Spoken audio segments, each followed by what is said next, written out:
ఈ యొక్క జొన్న చేను వద్దైనా అవును నిన్ను తలచిన కారణం ఏమిటమ్మా భక్తురాలా? జొన్న చేను వద్ద నిన్ను తలచిన కారణం ఏమిటో అడుగుతున్నావా అన్నయ్య? కదా మట్టి ఎత్తుకు మాడి ఎత్తుకు బొమ్మలు తయారు చేసి ఉన్నాను. చిన్న చిన్నగా జొన్న పిండి సిలకల్ల బండిని తయారు చేసి ఉన్నాను కదన్నయ్య.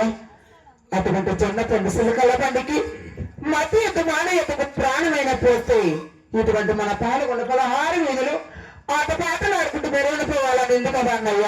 అమ్మ భక్తురాలా నీ మాట ప్రకారమే అటువంటి మట్టి ఎత్తుకు మానవ ఎత్తుకున్న ప్రాణాలు పోతుంది. ఎంత సంతోషం మాట చెప్పారన్నయ్య.